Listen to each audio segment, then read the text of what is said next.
Ahí sí. Ya, vamos a comenzar entonces. Buenas tardes ya. Vamos a hacer una nueva sesión del curso y antes de empezar en materia les voy a mostrar el tema de la programación para que lo tengan presente y no se lleven una sorpresa por el tema de los plazos y las fechas. ¿Ya? Estamos en esta semana, la del 6 de junio, y en estricto rigor nos quedan 3 semanas efectivas de clase. ¿Ya? Y respecto a esas 3 semanas efectivas de clase, vamos a utilizar estas primeras 2 semanas para terminar el tema de alfabetización científica, prepararlos para la última evaluación, que es la global, la que pesa un 30%, de forma de que profundicemos lo más posible en este tema y analicemos algunos casos de cómo se desarrolla la alfabetización científica en el marco de lo que nosotros vamos a evaluar, que es analizar un tema sociocientífico que se preste para un debate. ¿Ya? Esta semana vamos a ver comunicación científica, la semana siguiente vamos a ver la concreción de lo que es la argumentación científica, analizando algunos casos, vamos a hacer algunos debates de temas tipo para modelar lo que se espera. Y la última semana, en las últimas 2 sesiones del curso, de la semana del 20 de junio, el lunes y el jueves de esa semana, serían las presentaciones. ¿Ya? Ahora, obviamente que ustedes probablemente lo que quieren saber es qué tema les toca y con quién más van a exponer. Pero yo, para responder esa pregunta, yo necesito tener absoluta claridad, porque eso no lo tengo claro honestamente. Necesito saber tener absoluta claridad por parte de ustedes quiénes van a culminar el curso y van a dar la última evaluación, ¿ya? Pero para eso necesito la confirmación. O sea, yo no voy a asumir que por el hecho que ustedes están inscritos en el curso van a dar la última presentación y van a culminar el curso. ¿Y por qué lo digo? Porque oficialmente ustedes son 14. Las personas que han respondido más o menos todas las evaluaciones parciales no son más de 9. Y claro, y las personas que asisten normalmente no son más de 3 o 4. Entonces, lo que yo quiero evitar es que, independientemente de las personas que confirmen, que sean las personas que efectivamente van a dar la última evaluación, por cuanto quiero evitar un bochorno. ¿A qué me refiero con un bochorno? O sea, quiero evitar que, por ejemplo, designe de a 2 las presentaciones y después no llega a ninguno de los dos, o llega solo uno de los dos, perjudicando al compañero. No sé si me explico. Entonces, para eso yo necesito tanto su confirmación y también para asegurarme que eso va a ser así, yo igual les voy a pedir a ustedes que el jueves, a ver, ¿qué jueves sería? Sería más o menos el jueves 16 de junio. Me mandan un escrito Word del tema que van a presentar con sus argumentos brevemente descritos. Les voy a dar un peso de nota a ese documento bajo, pero es para asegurarme que ustedes, si me mandan eso, voy a darme por enterado de que ustedes van a darlo. ¿Ya? Y al revés, si alguno de ustedes no lo va a dar por cualquier motivo, ¿no es cierto? Me lo dicen también, ¿ya? Para no contar con usted, ¿ya? Eso. Ahora, respecto al documento que les voy a pedir, este documento se lo voy a proyectar ahora.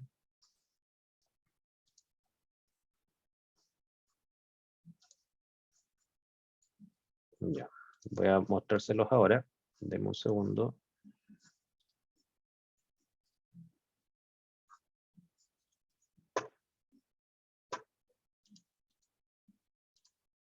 Ya.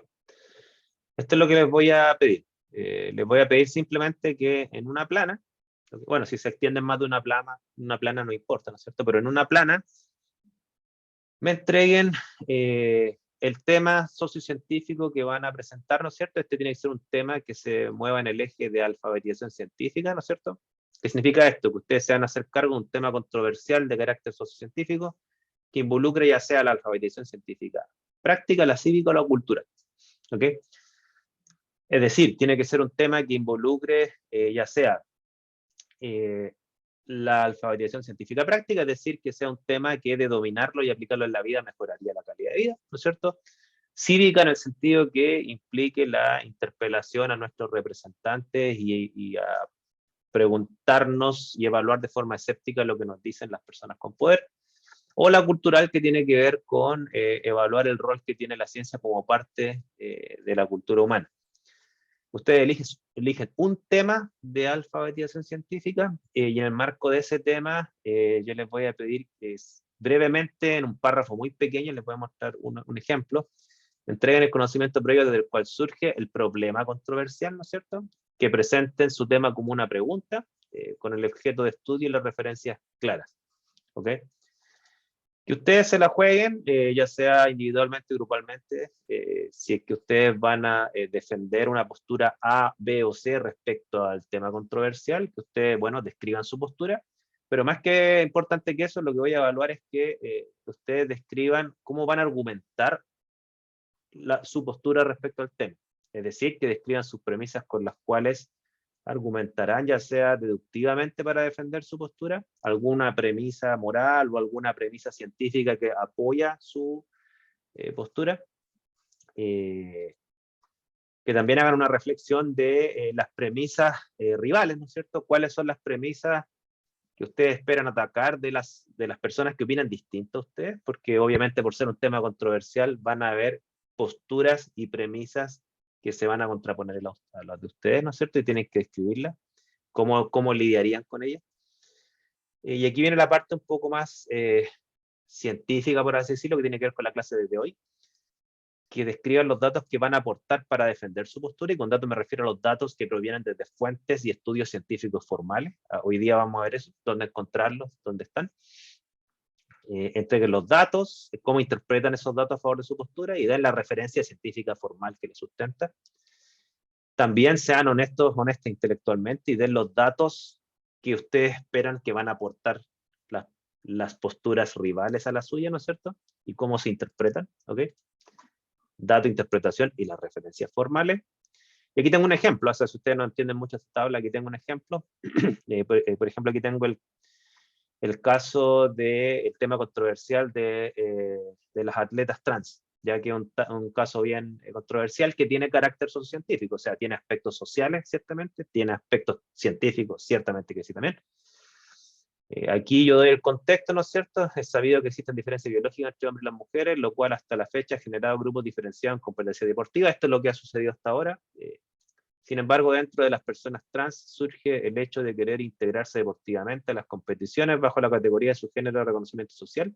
Esto es particularmente controversial para las atletas trans femeninas, ¿ok? Y para efectos de equilibrar la diferencia biológica, a las personas transfemeninas se les solicita una terapia hormonal antes de permitirles competir en la categoría mujeres. Ese es el contexto. Entonces, la pregunta controversial es, ¿deben tener derecho a competir las atletas trans en la categoría femenina? Aquí yo pongo un ejemplo. Si ustedes se la jugaran por la postura en contra, o sea, decir no, pues bien, tendrían que dar sus premisas. Por ejemplo, una premisa moral, ¿no es cierto?, es que las competencias deportivas deben ser justas, de forma que los ganadores deben ser los que tienen más mérito y esfuerzo. Ese es un principio moral que cada individuo debe tener lo que se merece. ¿Okay? Esa es una forma de argumentar con premisas morales. Uno entiende que en el grupo rival, ¿no es cierto?, puede existir una premisa también muy válida, ¿no es cierto?, que las atletas trans deben ser integradas. O sea, debe haber un principio de integración social, ¿no es cierto? Y por lo tanto ustedes deben estar conscientes de cómo lidiar con esa premisa que también tiene peso, ¿no es cierto? Y por lo tanto se contrapone tanto esta premisa rival de que se les debe integrar a estas personas en la categoría que quieren aspirar, pero también se contrapone a que no se debe dañar las carreras deportivas de las atletas cis por una competencia injusta. Ahí está como la contraposición de premisas respecto a la controversia. O sea, integramos a riesgo de dañar las carreras de las atletas cis, o no las integramos para que sea la competencia supuestamente más justa, pero dejando a las atletas trans fuera, se podría considerar una discriminación. Ahí hay una controversia que no es menor. Aquí hay un ejemplo, la idea es que ustedes den más de uno, ¿no es cierto? un ejemplo de datos científicos que podrían aportar para defender a la postura, por ejemplo, en contra. ¿Ya? Por ejemplo, aquí hay datos que dicen que en todos los tipos de deportes de carrera, desde 100 a 5.000 metros, la brecha entre hombres versus mujeres cis, o sea, biológicos, siempre ha sido sobre un 10% a favor de los hombres. ¿Okay? En las mediciones científicas que se han hecho, y aquí hay una referencia. Entonces, con ese dato uno podría interpretar esto como un dato a favor de la postura en contra, por cuanto demuestra científicamente que la competencia entre hombres y mujeres biológicos o cis, ¿no es cierto?, sería injusta. ¿Okay? Pero también está la postura rival que dice sí, pero eso es cierto, pero para eso existe una terapia hormonal que supuestamente baja esas ventajas biológicas que tienen los hombres cis, ¿no es cierto? O los hombres biológicos. Bueno, y ahí ustedes van a aportar los datos que ustedes consideren para defender su postura, ¿no es cierto? Aquí yo pongo otro dato, por ejemplo, que dice que si es que la postura rival, o sea, las que estarían a favor, ¿no es cierto? Dicen que con la terapia hormonal esto se resuelve, ¿no es cierto? Aquí hay un dato que, estos datos son reales, yo lo encontré. Dice, estos datos muestran que, o sea, los tratamientos hormonales en mujeres trans reducen menos de un 5% la masa muscular y la densidad ósea no se ve afectada. Es decir, una atleta trans que nació biológicamente hombre y que se sometió a una terapia hormonal para bajar la competencia, la ventaja biológica deportiva, lo que muestran los datos científicos es que baja un 5% la masa muscular, pero las otras ventajas deportivas no se ven afectadas, es decir, la densidad ósea, por ejemplo, no se ve afectada. Entonces, claro, estos datos muestran que el tratamiento hormonal no logra reducir la ventaja biológica y por lo tanto, quien defienda la postura en contra podría tomar esto como una forma de lidiar con los argumentos rivales. ¿Okay? Y aquí está la referencia formal que hoy día vamos a ver donde se encuentran referencias como esta. ¿Ya? Ese documento, que es muy breve, ¿no es cierto?, en una plana o dos, yo les voy a pedir que ustedes me lo manden a tardar el jueves subsiguiente, es decir, tendrían casi 2 semanas. Por lo tanto, ustedes me lo mandan y yo me quedo tranquilo que ustedes van a, por lo tanto, utilizar el día que van a presentar esto, ¿ya? Porque yo les voy a pedir que lo presenten, ¿ok? Yo a este documento no le voy a dar un peso mayor de un 30%, o sea, el 70% sería lo que ustedes presentan ese día, ¿ya? Pero necesito darle un peso para que ustedes me lo manden. Ese día, ¿qué es lo que voy a evaluar? Más o menos lo mismo, pero basado en una rúbrica, que sería esta, se la voy a presentar. Déjeme ver dónde dejé la rúbrica.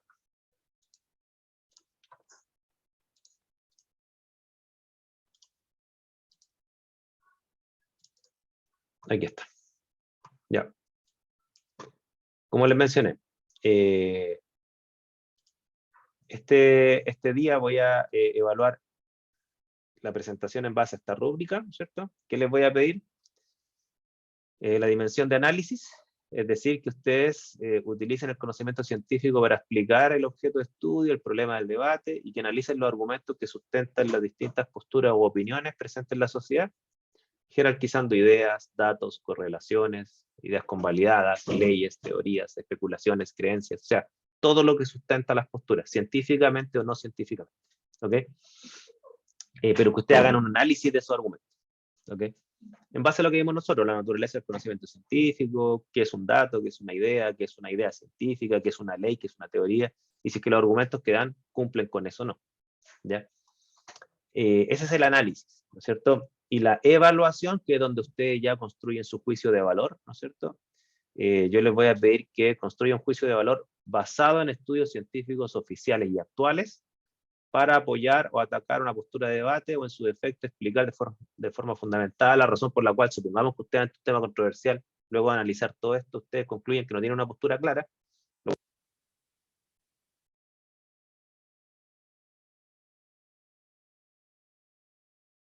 ¿Aló? ¿Aló? Profe, yo Sí, tengo unas dudas. sí, dime, Francisco. O sea, son varias, pero la primera pregunta es, ¿cuántas personas son? ¿Dos?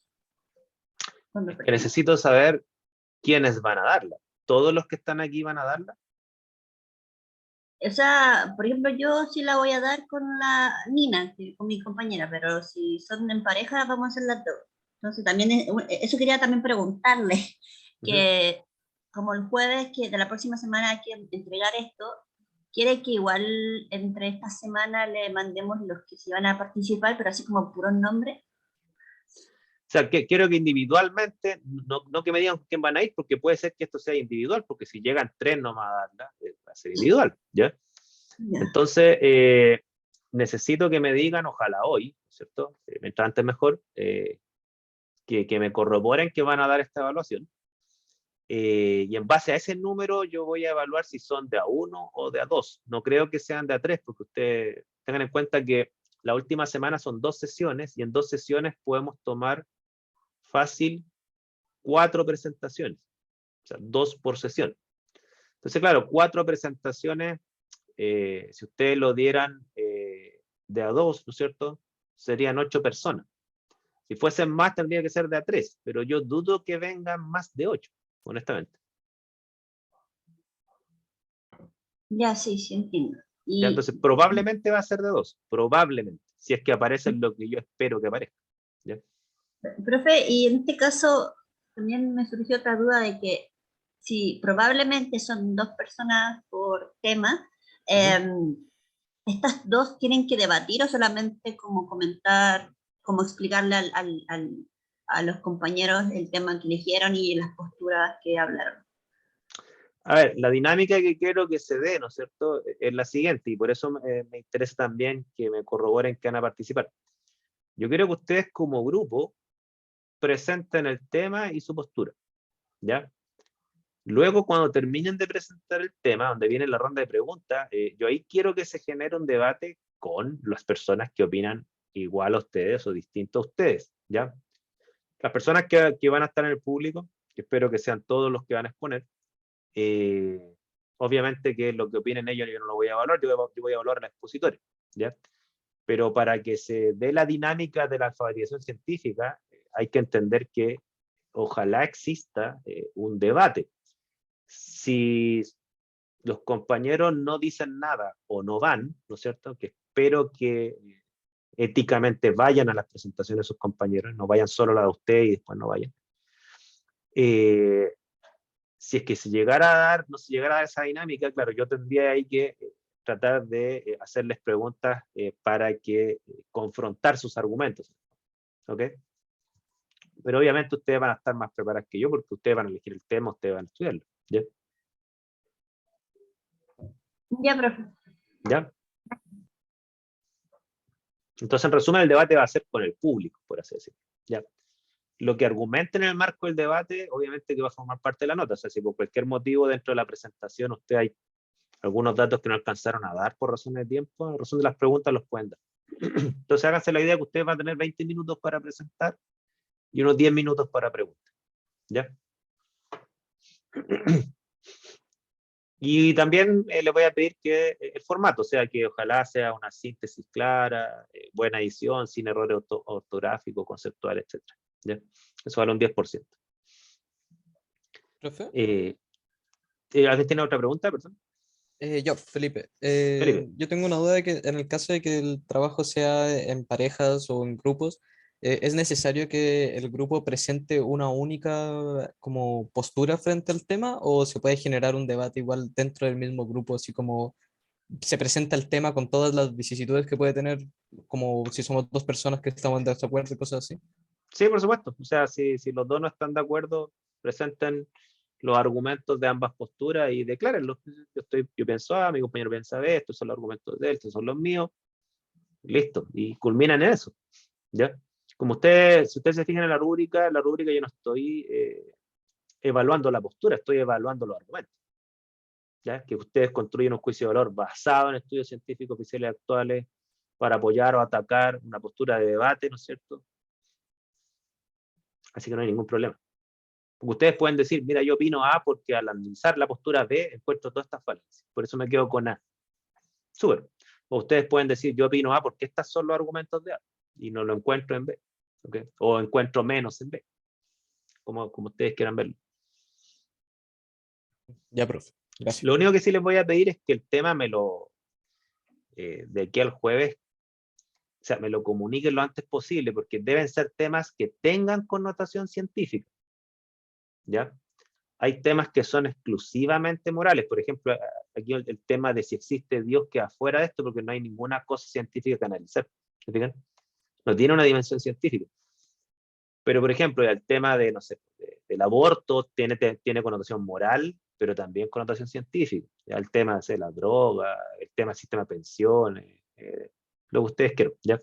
Pero no se queden con temas que son exclusivamente morales, éticos o teológicos. Ahí no podrían analizar literatura científica.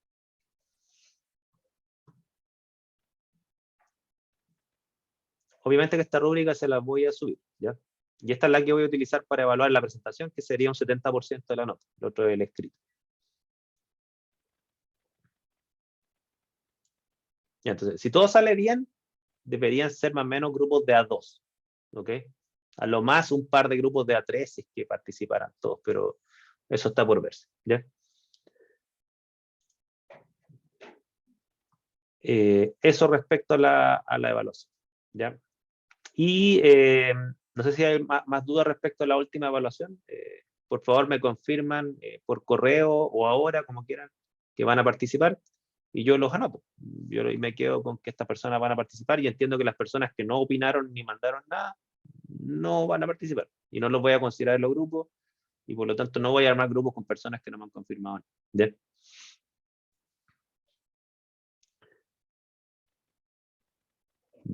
Ya, eso me interesa que lo vayan confirmando. Yo voy a ir anotando inmediatamente los que me van confirmando. Deme un segundo.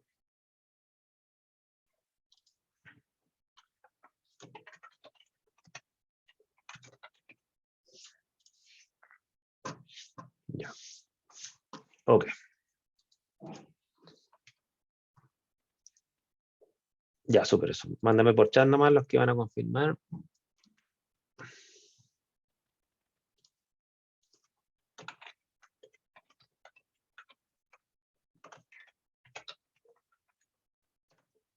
Yo de acá al jueves, si ya hay personas que no confirman, o sea, perdón, si de aquí al jueves hay personas que no confirman, yo ya voy a dar por enterado que no van a participar, ¿ya?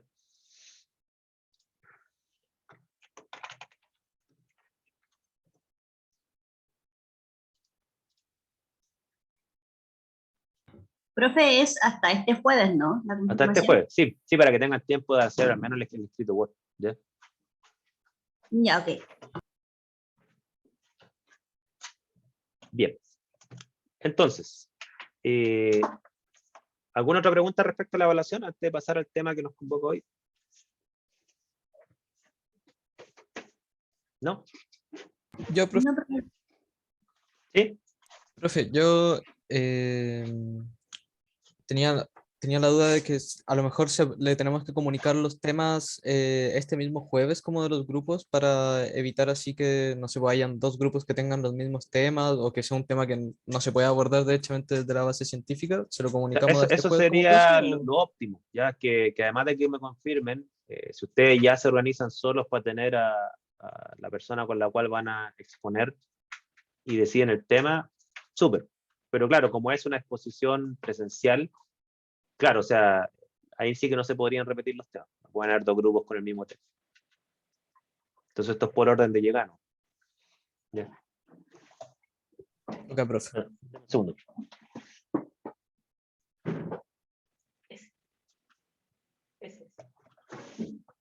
Oh. Ese. Ya, ahora sí. Ya. Bien. Vamos entonces al tema que nos convoca. Lo que vamos a ver ahora es comunicación científica, la cual no tienen que confundir con divulgación científica, ¿ya?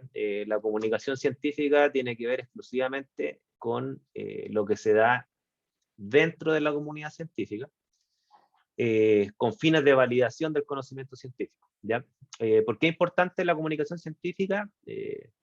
Para la alfabetización científica, la comunicación científica, conocerla es importante porque con eso uno valora por qué la ciencia es un conocimiento sin llamarle verdadero, eso depende de su postura, pero al menos es un conocimiento de buena calidad. Yo creo que en eso podríamos estar de acuerdo.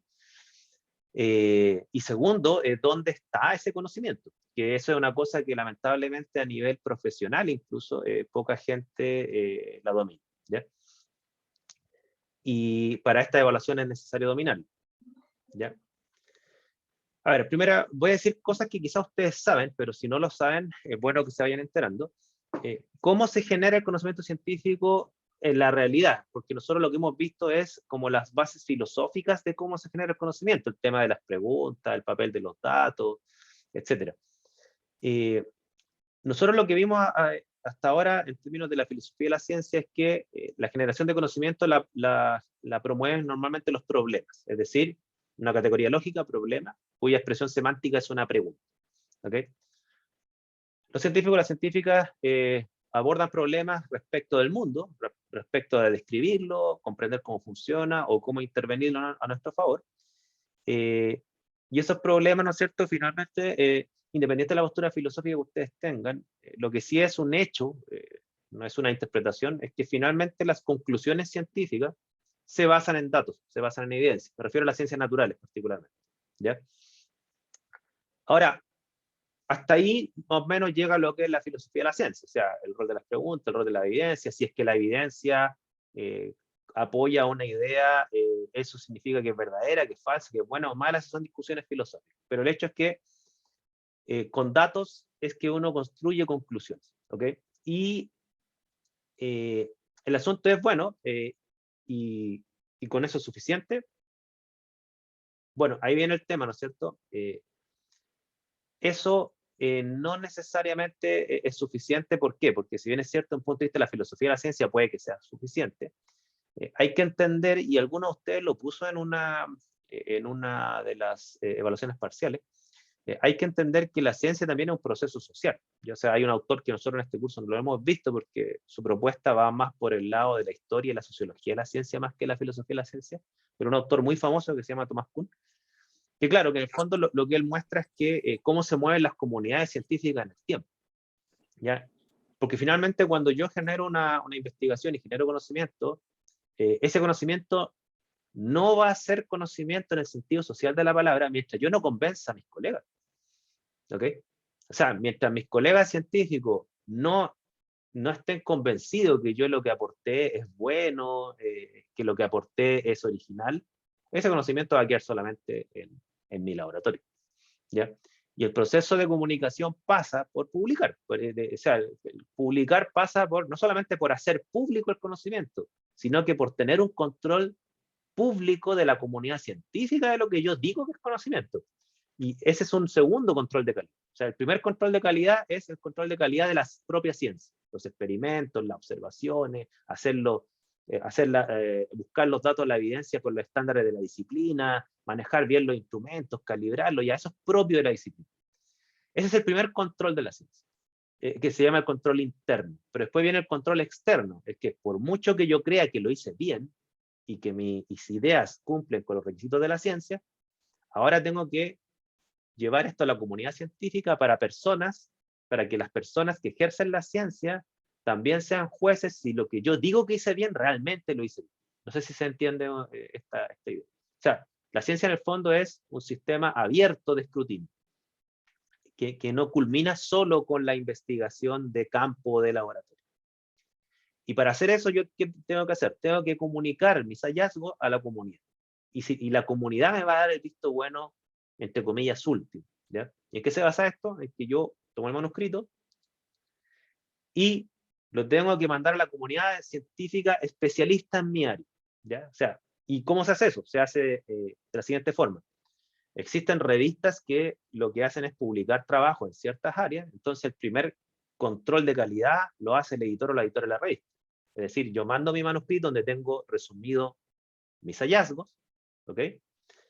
Con ese manuscrito yo lo mando a una revista, no es cualquier revista, después le voy a explicar que tiene ciertos requisitos, lo mando a una revista científica, ¿ok? El editor o editora revisará que lo que yo hago tiene cierto valor para el área, ¿ok? Por ejemplo, aquí les pongo un invento, ¿no es cierto? Supongan que yo soy experto en pájaros y hago una investigación de pájaros, ¿no es cierto? Pues bien, tengo que mandar, obviamente, mi trabajo a una revista especialista en pájaros. ¿Ok? No la voy a mandar a una revista astrofísica. ¿Por qué? Porque necesito que gente que domine el tema de los pájaros evalúe el valor de mi investigación. Y eso es un juicio científico-técnico, no lo puede hacer una persona fuera de la... ¿Okay? Yo, por ejemplo, yo soy químico, yo no puedo evaluar el valor científico-técnico de un trabajo de astrofísica, no puedo hacerlo. ¿Puedo entender la investigación? Sí, con harta dificultad, pero valorarla en el sentido de que es una investigación científica que tiene un valor y me amerita ser publicada, eso no lo puedo hacer.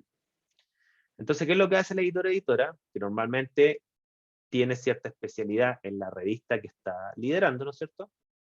Evalúa si es que el manuscrito tiene un mínimo nivel científico para meritar una revisión. O sea, el editor no revisa el manuscrito, el editor evalúa si el manuscrito amerita ser revisado. O sea, es un paso previo. Aquí, por ejemplo, en la Católica del Paraíso, hay una profesora que está a cargo de una revista muy prestigiosa, que es Graciela Romero. Ella es la editora a cargo de un journal de microbiología, no recuerdo el nombre exacto de la revista. ¿Ya? Para mí es la mejor revista científica que tiene la Católica del Paraíso. La tiene una profe de biología. Ahora, las revistas científicas las pueden armar desde universidades, desde ¿Profe? ¿Cómo se editoriales. llamaba ¿Sí? la profe? Se llama, perdón, no Graciela Romero, Graciela Muñoz, perdón, me equivoqué la vida. Graciela Muñoz, Ok. del Instituto de Biología. Gracias, ¿Ya? gracias. Esta profesora, bueno, con otros investigadores de distintas partes del mundo, pero ella lideró, ¿no es cierto?, a varios investigadores para crear una revista de biología que está en el sistema internacional de revistas científicas más exigente del mundo. Es un orgullo esa revista. Y cada vez tiene más prestigio. O sea, yo no digo que es la revista de más prestigio en el área, no estoy diciendo eso. Estoy diciendo que está en la categoría de la revista más prestigio del área. Obviamente que hay revistas que tienen mucho más prestigio que esta, pero el hecho de que una revista que fue creada mayormente en la Católica del Paraíso y que esté en las grandes ligas es una cosa que no es menor, ¿ya? No es menor. Graciela Muñoz. Si el editor o editora da el visto bueno, ¿qué es lo que hace ese editor o editora? Manda ese manuscrito a personas expertas en esa área para que evalúen el manuscrito. ¿Ok? El editor o editora puede decir que no, puede decir, ¿saben qué? No, este manuscrito no tiene ningún valor en esta área, así que ni siquiera lo voy a molestar a mis colegas para que lo revisen. Se fue. Eso es común, ¿ya? Lo otro es decir, ya, parece que sí, parece que esto tiene un aporte en el área, pero para hacer un juicio más riguroso y más riguroso, ¿no es cierto? Lo vamos a mandar a personas expertas en el área, ¿ya? Y esto quiere decir más o menos esta figura que está acá, es decir, aquí estaría la persona que quiere que su investigación sea publicada, ¿no es cierto? Quiere llegar a la meta, que es que le acepten un paper, ¿no es cierto? Pero en el camino se va a topar con evaluadores que también son científicos o científicas del área, y ellos van a evaluar el manuscrito y van a decir esto sí o esto no, ¿ya? Y como son personas expertas en el área, van a poder hacer un juicio, por ejemplo, si las mediciones, las observaciones o los experimentos están bien hechos, ¿ok? Por ejemplo, si es que las conclusiones se ajustan a la evidencia presentada, y así sucesivamente. Si es que otro juicio que pueden hacer es si la investigación es original o ya se ha hecho antes, porque solamente las personas expertas en un área están al tanto del conocimiento último que hay. Esos juicios más o menos se hacen. Yo no digo que este proceso es perfecto, a veces a estas personas se les pasan artículos malos o fraudulentos, ¿ya? Si no, el proceso no es perfecto. Pero es un proceso necesario y es mejor que esté a que no esté, ¿ya? Ahora, ¿cómo se designa una persona como experta en un área? Bueno, tiene que ser una persona que haya publicado en revistas del área, y por el hecho de publicar en revistas del área en el pasado, queda automáticamente clasificada como experta en el área, y por lo tanto su nombre queda como potencial candidato o candidata a ser revisor. ¿Okay? Se ha dicho de otra forma, todas las personas que hemos publicado trabajos en ciertas áreas con cierta frecuencia, uno tiene que tener cierta frecuencia de publicaciones, no es que uno publicó un trabajo una vez hace 10 años y queda como experto, no. Uno debe tener más o menos una tasa de publicaciones, creo que los últimos 2 o 3 años en ciertas áreas, y ahí queda como experto del área. Y por lo tanto los nombres figuran. Entonces, todos los científicos que estamos en este cuento somos jueces y partes. ¿A qué me refiero? Perdón, somos verdugos y condenados, por así decirlo. Es decir, cuando yo, por ejemplo, he tratado de publicar algo, manda mi manuscrito a colegas, quienes me aceptan o me rechazan mis trabajos. Los trabajos que me han aceptado, yo paso a ser entonces también experto en el área y me llegan trabajos también de colegas, algunos los conozco, otros no, ¿no es cierto? Y yo paso a ser ahora el juez, ¿ok? Entonces por eso se llama evaluación de pares. No es que las personas que están acá como enjuiciadores son superiores al enjuiciado. No, no, no. Son científicos que ya pasaron por este proceso antes. Por eso son pares. ¿Se entiende? Eso se llama evaluación de pares o peer review, se llama en inglés. ¿Ok? ¿Se entiende hasta ahí o me están siguiendo? ¿No? Profe, consulta. ¿Sí? ¿Sí? ¿Qué ocurre cuando, por ejemplo, creo que ahora ha sido bien polémico un bioquímico que, si no me equivoco, es de Santiago, Sí. que edita con Photoshop sus imágenes y todo, y como que no le aceptan nada, pero ahora último se volvió a ganar un fondo? ¿No debería haber detrás como una hoja de vida de mal comportamiento? Sí, mira, ya, si tu pregunta involucra hartas cosas, o sea, el hecho que yo sé a qué te estás refiriendo, es un bioquímico, creo, bien famoso, que incluso tuvo una polémica porque en algunos de esos papers aparecía el ex ministro de Ciencia y Tecnología del gobierno anterior, el Cubé, era uno de sus coautores. ¿Ya? Claro, ese caso refleja lo que yo les decía, o sea, este es un proceso que no es perfecto. O sea, tengan en cuenta que a nosotros como científicos nos llegan los manuscritos a revisar y le dicen, ya, por favor, revíselo, y tiene 3 semanas. ¿Ya? Claro, si a mí, por ejemplo, como revisor, me presentan un gráfico con fotos, ¿no es cierto? Normalmente los revisores, ¿qué es lo que hacen? Actúan de buena fe, o sea, asumen que lo que estamos viendo ahí no está trucado, ¿ya? Salvo que sea evidente, a mí, una vez en mi vida nomás, yo detecté un fraude como revisor, una vez en mi vida. ¿Ya? ¿Por qué? Porque una persona mandó un manuscrito, mandó un gráfico. Yo, ¿qué es lo que hice? Busqué si habían trabajos similares, y habían trabajos similares del mismo autor, y de hecho el gráfico que estaba presentando ya estaba en otro paper, de ese mismo autor. Eso se llama autoplagio en estricto rigor. ¿Ya? Pero claro, pero hacer eso implica hacer una revisión más o menos minuciosa. Yo me topé con el paper, no les digo que anduve así, dedicándole 8 horas diarias a esta revisión, hice lo que pude, y me topé con ese paper, y yo sí le dije al editor, mira, esta persona cometió un fraude, o sea, hay que rechazarlo.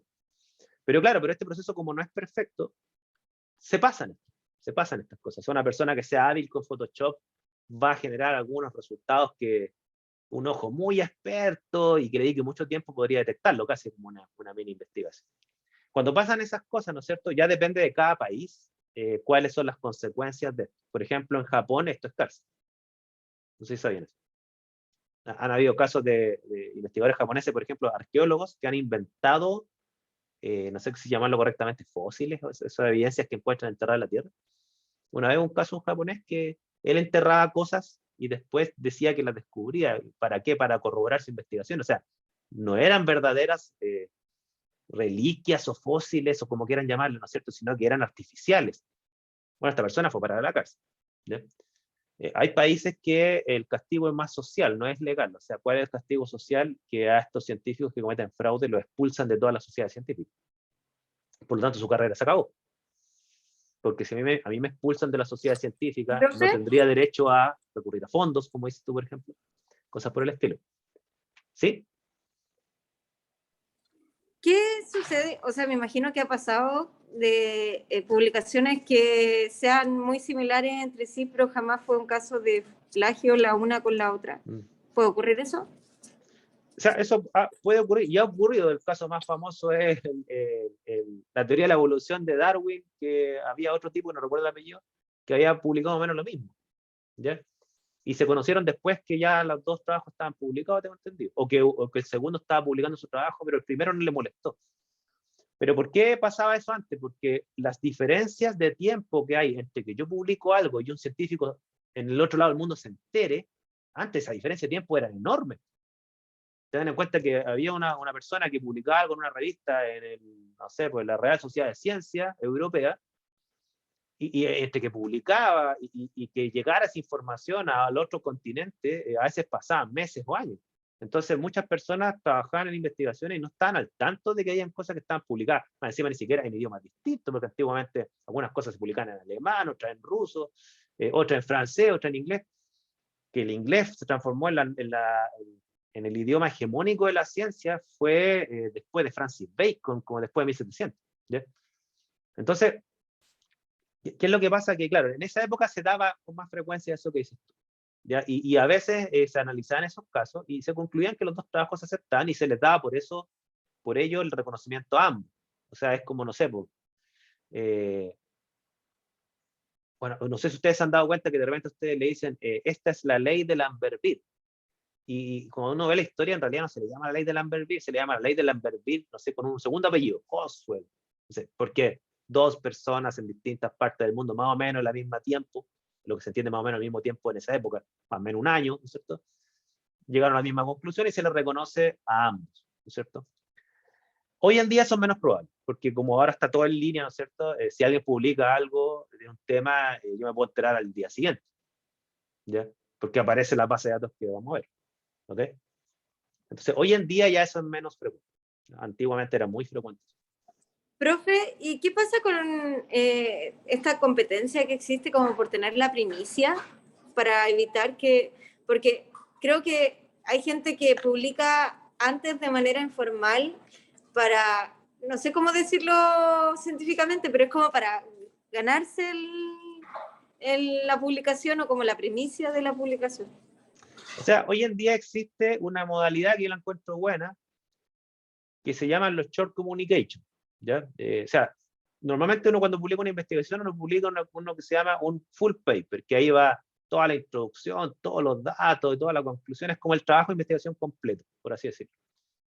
Pero la mayoría de las revistas hoy en día están aceptando la modalidad de short communication, que es decir, si usted tiene un hallazgo importante, pero quiere publicarlo rápido, pero acotadamente, decir, mira, mi hallazgo en este campo, tengo más hallazgos de este campo, pero quiero publicar este cortito porque para mí es importante la primicia, está esa opción, ¿ya? La cual yo la encuentro que es buena, ¿ya? Ahora, yo no sé en qué campo, bueno, probablemente en temas de tecnología hay más esta carrera por la primicia o la gente que está peleando un premio Nobel, pero normalmente en la ciencia más sudamericana, así, casos así tan urgentes, yo no conozco, al menos en mi área, ¿ya? No puedo hablar por toda la área, obviamente. Ahora, lo que se hacía también antiguamente era que las personas, para, por así decirlo, resguardar su autoría de un hallazgo importante, a veces hacían algo que yo no recomiendo que nunca lo hagan, ¿okay? Presentaban su trabajo en un congreso. Claro, que te acepten un trabajo en un congreso tiene muchas menos exigencias que te lo acepten en una revista, ¿ya? Entonces, claro, el hecho de salir en un acta de un congreso, como que después esa la utilizaban para pelear de que esta fue mi idea primero que todo usted, ¿ya? Yo la recomiendo mucho porque el acta de un congreso no figura en las bases de datos científicas formales. O sea, el hecho de que ustedes hayan publicado, o sea, que hayan presentado un póster, una presentación en un congreso y que hayan aparecido en el libro de resúmenes, no, ustedes no lo pueden poner en su currículum para pedir fondos estatales. Nadie pesca eso, ¿ya? Existe una modalidad como intermedia que se llama el resumen extendido de un congreso, lo que se llama el acta proceeding, que es que los mejores trabajos que se presentan en un congreso le piden que hagan un manuscrito extendido tipo paper y lo presentan a este mismo proceso, revisión de pares, y se genera un número especial de la revista de los mejores trabajos del congreso. Que eso no es lo mismo que aparecer solo en un libro de resúmenes, no sé si me explico, ¿ya? Esos trabajos sí ya cuentan, ¿ya? Aparecen en las métricas. Les voy a mostrar ahora dónde están esas métricas, ¿ya? Con tecnología estas cosas cambian, obviamente. Ahora, los revisores dicen usted aceptado, rechazado o aceptado con correcciones, ¿ya? Yo la paper que tengo, pucha, yo una vez en mi vida, no sé si una o dos, creo que dos papers de los que tengo han sido aceptados al tiro. Los otros, la gran mayoría, han sido aceptados con correcciones y otra minoría, pero ha sido rechazado, ¿ok? Y ahí no hay nada que hacer. Uno a veces considera que las críticas son justas, son injustas, pero es mejor que exista esto medio imperfecto, insisto, a que no exista nada, ¿ok? Porque si no existiera esto, ¿quién podría evaluar si mi trabajo está bien hecho? Es difícil cuando uno está en la frontera del conocimiento. O sea, ¿quién más? Tienen que ser los pares. no queda otra.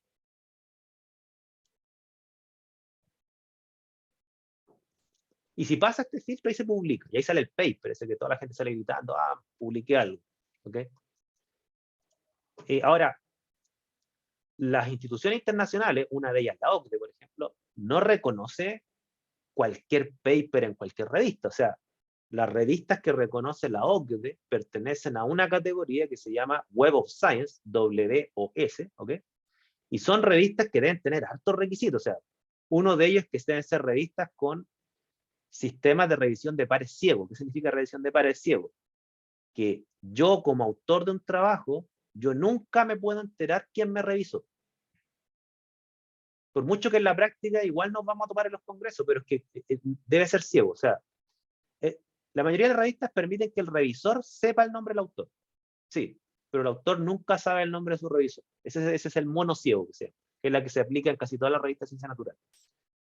En algunas revistas más exigentes se hace doble ciego, es decir, que los nombres de los autores de los trabajos se borran de manuscrito para que el revisor no sepa quién está revisando y el autor no sepa quién lo revisó. Yo considero que eso es lo más justo. A pesar que yo una vez en mi vida no me he topado una revista que me pidió doble ciego. Se me dijo, borre toda referencia a sus nombres. Ahora, ya. Ahí se publica. La mayoría de la gente en ciencia cree que con esto termina todo y que con eso yo generé conocimiento. Y ciertamente, en el sentido técnico de la palabra, ahí yo generé conocimiento. Cuando lo publico en una revista reconocida internacionalmente, que tiene sistema de ciego. Otra cosa que se les pide a la revista es que las referencias, porque como la ciencia se basa en el conocimiento previo, siempre uno escribe en un paper, una introducción donde dice, miren, este es el conocimiento previo que había antes de mi investigación, y en este yo me baso para hacer la mía, ¿no es cierto? Una cosa que se le pide a la revista es que todo ese conocimiento previo que yo cito, que pertenezca ojalá a una diversidad de revistas, que no exista en el fondo autocita. ¿A qué me refiero con autocita? Yo soy, no sé, yo publiqué un paper en la revista Oncoterm, supongamos, y todos los papers que cité pertenecen a la misma revista, Oncoterm, o Lancet, ¿no es cierto? O Lancet. ¿Ya? Eso se llama autocita, cuando todos los trabajos que yo cito en mi paper pertenecen a la misma revista donde estoy publicando. ¿Ya? Eso también está mal evaluado, porque cuando los trabajos citan a una misma revista, se hace sospechoso de nicho ideológico. Es decir, que esta revista como que no busca, al parecer, generar conocimiento, lo que busca es como defender una ideología. Hay revistas que han sido expulsadas del sistema internacional por eso. Por ejemplo, yo el último caso que supe fue la revista Homeopathy, que era una revista que defendía la homeopatía, la cual yo considero, como yo se lo dije en clase, que no es una ciencia, que no cumple los requisitos de la ciencia, pero tenía un journal que pertenecía a estos sistemas internacionales. La expulsaron, por eso. Porque los que practicaban la homeopatía publicaban en esa revista y citaban puros trabajos de esa revista. Claro, porque la otra revista refutaba lo que decía. ¿Se fijan? Esa es mi interpretación, puedo estar equivocado. ¿Profe? ¿Sí, sí? ¿Cómo llegó usted a ser revisor de pares? Es que uno no se postula, o sea, tú publicas algo en una revista y normalmente cuando ya tienes 2 o 3 trabajos en el área en los últimos 2 años, ya como te empiezan a llegar solo. Porque tu nombre queda, de hecho, tu nombre es público. Tu nombre es público. Y mira, en razón de tu pregunta, mira, les voy a mostrar dónde están los nombres de todos. No sé si ustedes sabían que estamos todos fichados en la ciencia, con nombre y apellido y productividad. No sé si ustedes sabían eso. Bien, por favor, miren, hagan lo que yo les digo si es que tienen un computador a mano, porque yo sé que algunos están en el de viaje. ¿Ya? Miren, cuando uno publica algo, el nombre de uno queda público, es decir, que al nombre, y si es que uno es el autor responsable del trabajo, queda además su correo, su filiación institucional, todo queda público. Y los editores de las revistas de la misma área tienen acceso a esa base de datos, entonces a uno le llegan paper y le preguntan, usted, en base a su, mi expertise es como la química analítica ambiental, entonces me dicen, usted en base a su expertise de la química ambiental, tenga consideración, por favor, evaluar este trabajo. Yo puedo negarme, yo puedo decir, miren, ¿sabe qué? En realidad el trabajo no está muy cerca de mi área, así que mándeselo a otro.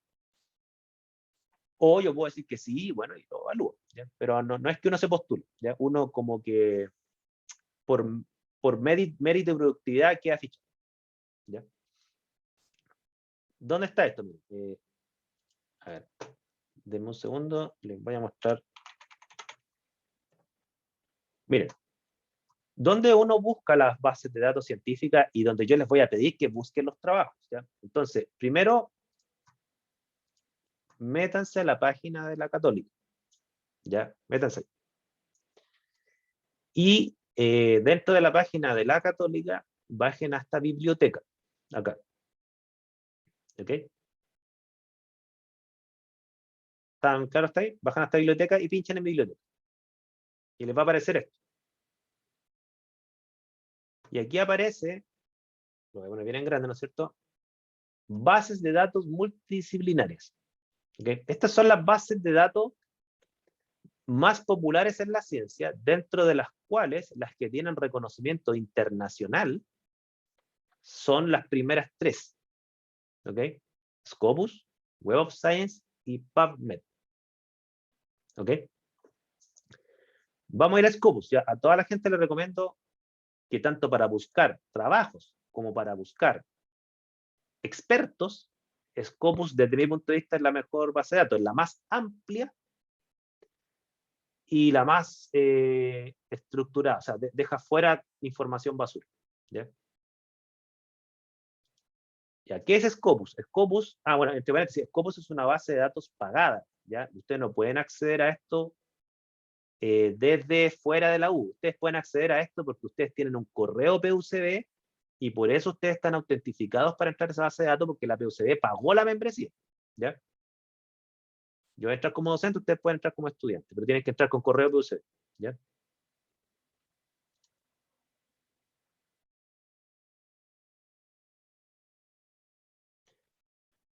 Cuando ustedes se meten a esto, les va a aparecer un buscador muy parecido a Google. ¿Ya? Una cosa así. Ahí no sé si lo están viendo. ¿Ya?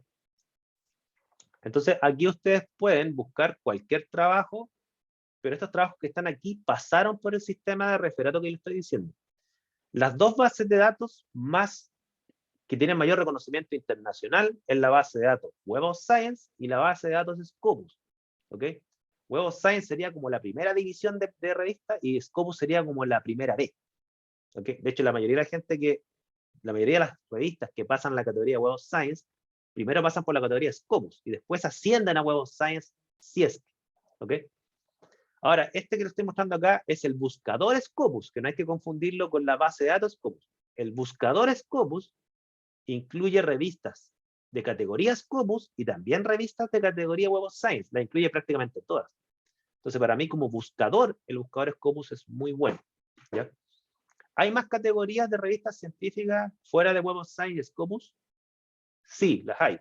De hecho, la categoría científica en Latinoamérica muy popular en ciencias sociales es la categoría Cielo. ¿Ok? Que ahí se publican revistas mayormente en español y portugués. ¿Ya? Pero esa base de datos es más propia de las ciencias sociales más que las ciencias naturales. Por eso les voy a recomendar que métanse en esto. ¿Ya? Si ustedes buscan cualquier cosa, supongamos que a ustedes les interesa, a ver, denme un tema. ¿Qué tema les interesa? ¿De qué tema? Anticuerpos monoclonales. Ya, entonces anticuerpo, imagino que es antibody, imagino, ¿sí? Monoclonal antibody. Monoclonal, ya. Siempre que ustedes busquen un tema, yo siempre les recomiendo que agreguen lo siguiente, la palabra review. ¿Ya? Ya les voy a explicar por qué. Entonces, aquí les va a dar una base de datos. Los bioquímicos, desde mi punto de vista, tienen una mala costumbre, cuando buscan cosas, la buscan en PubMed. PubMed es una fracción de Scopus. No sé si ustedes saben eso, lo que son de bioquímica. Es decir, PubMed como que separa las revistas del área mayormente bioquímica, biotecnología, biología, y eso lo deja, y salud, y ese es un paquete. Pero Scopus considera todas esas revistas y muchas más. ¿Ya? Aquí aparecen, obviamente, resultados, ¿no es cierto? Entonces, la gracia que tienen estos buscadores es que todo lo que está acá pasó por el sistema de revisión de pares, por revistas que no tienen nicho ideológico, son revisión de pares internacionales, o sea, los pares no son de un mismo país, al menos mono ciego y no doble ciego, etcétera, ¿cierto? O sea, son las revistas son los papers que se encuentran en las revistas como más exigentes del mundo. Y aquí obviamente ustedes van a encontrar papers de Nature, de Science, de las revistas más famosas, y cualquier otra, ¿ya? Como la universidad tiene un sistema de pago, ustedes pueden marcar y ustedes pueden bajar, sit down. Y en teoría, me voy a hacer acá el ejercicio, no baja todo, hay cosas que baja inmediatamente y hay otras que no. ¿Ya? Entonces aquí yo hago el download, no sé si lo están viendo. Acá. Ya, por ejemplo, este bajó, ¿se fijan? el que está marcado en verde. ¿Ok? O sea, quiere decir que eso ya me lo dejó como PDF en mi computador. Los dos me los bajo, ¿sería? Entonces yo llego y me meto a mi carpeta de descarga y veo el paper. No hay ningún problema. ¿Ok? Pero la gracia que tiene este sistema también es que ustedes encuentran trabajos formales. Entonces ahí ustedes se evitan el problema de buscar las cosas en Google, porque si ustedes buscan en Google, tienen el siguiente problema. Van a encontrar muchos trabajos, pero ustedes no van a estar seguros si ese trabajo pasó por revisión de pares. Y puede que estéticamente ustedes vean lo mismo, vean un PDF bien editado, con logo, entonces va a parecer convincente. Pero muchos trabajos que incluso se citan en debates públicos no pasaron por esto.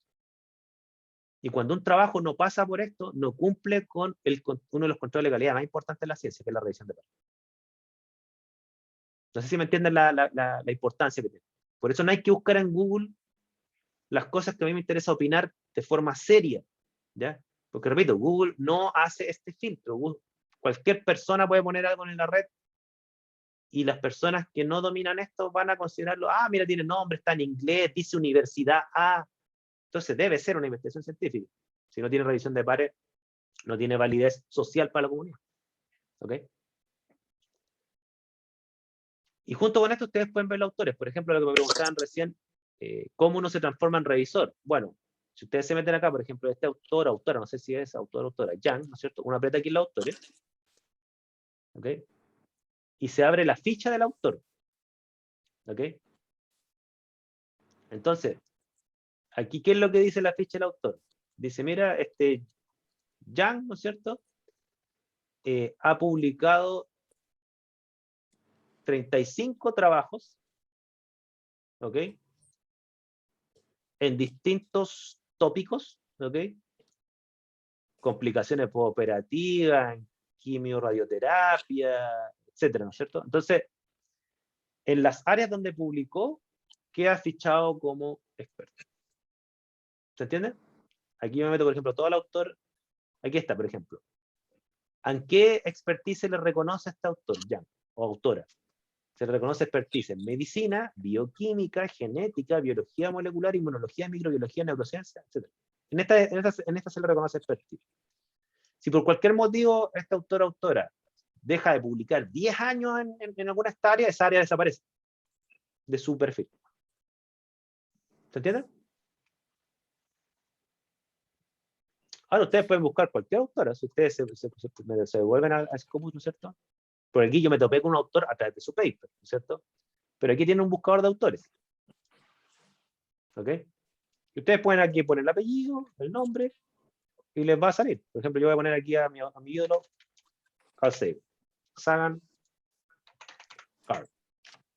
Ya murió el pobre, pero tiene su ficha ahí. ¿Ya? Ahí está Carl Sagan. Publicó 224 trabajos. Hay muchos trabajos que siguen apareciendo porque él participó y se publicaron años después. O sea, no se extrañen que aparezcan papers del año 2000 si él murió en el 96. ¿Ya? Ustedes encuentran a cualquier persona que ha publicado en estos sistemas, insisto. ¿Ya? Entonces ahí está la ficha de Carl Sagan, ¿no es cierto? Y ahí está el autor. Entonces, ¿en qué se le reconoce expertise a Carl Sagan? En ciencias planetarias, astrofísica, biología y agricultura, medio ambiente. Oye, este tipo era experto en todo. ¿Ya? Impresionante. Oiga, profe, ¿y usted cuántas publicaciones ha subido? O sea, no las subo yo. Si cuando tú publicas, quedan automáticamente en el sistema de indexación internacional que lo maneja Web of Science. ¿Ok? Ya. Yo la última vez que puse creo que tenía así como 50 papers, 49 algo así. ¿Ya? O sea, ni comparado con Carl Sagan. Ni de cerca. Profe, búsquese. Me busco. Sí. Hace tiempo que no me meto. De repente uno se mete a ver si han aparecido los últimos papers, porque desde que uno publica hasta que aparece su ficha, a veces pasa un año. A veces no están como al día.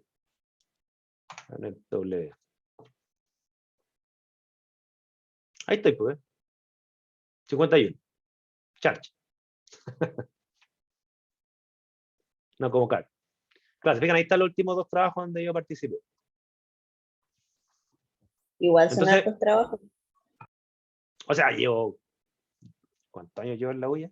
16 años llevo en la U. Llevo caleta. Es normal, ¿eh? No es ni mucho ni poco. Es como lo normal cuando uno está metido en un área. ¿ya? Entonces, claro, si yo me meto en mi ficha, ¿qué es lo que va a decir? ¿En qué se le reconoce expertise a este tipo? Química, bueno, tengo unos papers que tienen que ver con agronomía, por eso me aparece agricultura, ciencias ambientales, también tengo unos papers de bioquímica, a pesar que no me considero experto en bioquímica ni de cerca. Y esto no sé por qué me ponen ciencias sociales, este es un error ya del sistema. ¿Ya? Toxicología, bueno, ahí está.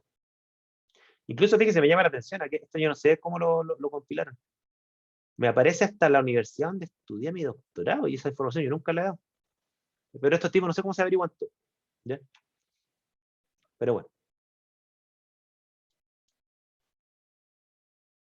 Entonces todos estamos fichados. Esa era como la pregunta que ustedes me hacen.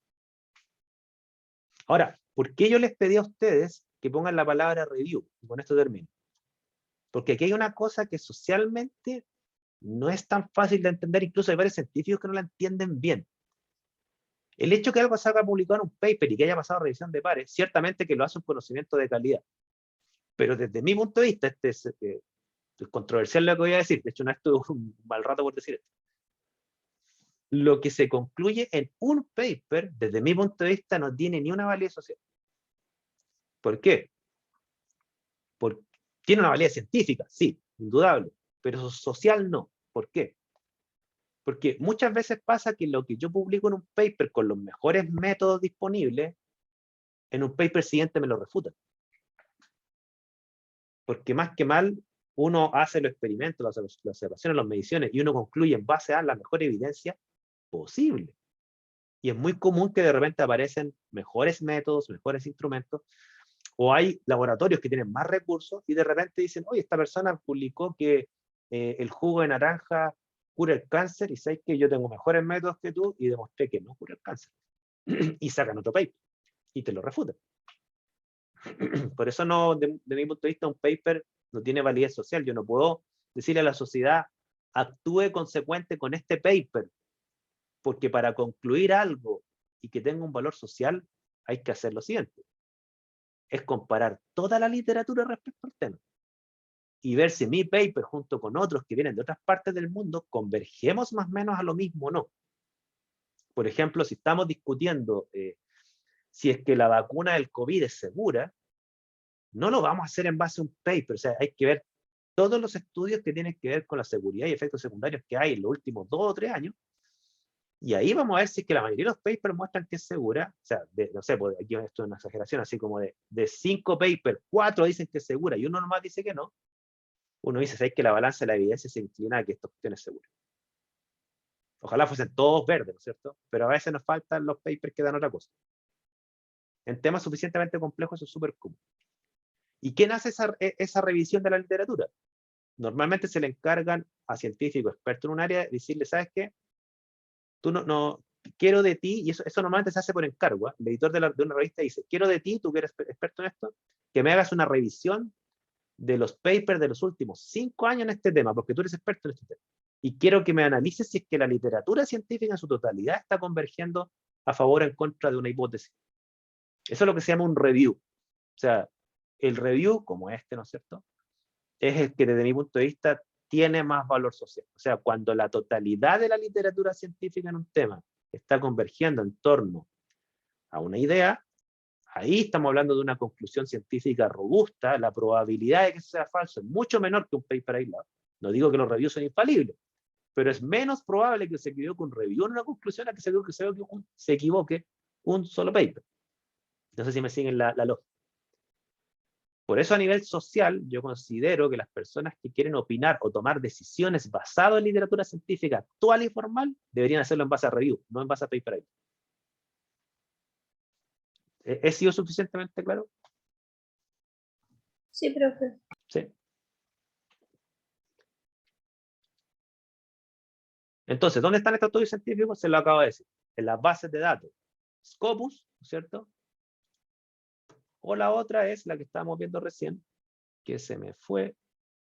Y con esto termino.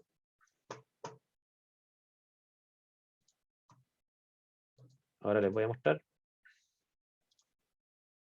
La base de datos de Scopus es la que yo recomiendo, a pesar que en la página de la biblioteca También aparece Web of Science. Web of Science como buscador es una fracción de Scopus, pero Web of Science como conjunto de revistas, ¿ok? Que es la primera división de la revista. Cuando ustedes se meten a Web of Science, también tiene un buscador. Claro, las revistas Web of Science son las que reconoce la OCDE. La OCDE, tengo entendido que para efecto de rankear los países y las universidades en estos temas de ciencia y tecnología, tengo entendido que toma solo la revista Web of Science, no las Scopus. Porque la Web of Science se lo reconoce como los criterios más exigentes de las revistas científicas para pertenecer a este grupo. ¿Ya? Y tiene un buscador. Pero como buscador, repito, es peor que Scopus porque deja fuera las revistas Scopus, las cuales desde mi punto de vista también tienen buena calidad. Y privarse de esos papers yo creo que no es bueno cuando uno anda opinando. ¿Ya? Eso. Entonces la próxima sesión vamos a hacer trabajos con estas bases de datos. ¿Ya? O sea, si ustedes ya están viendo sus temas, traigan sus temas y vamos a ir buscando y opinando en base a esto.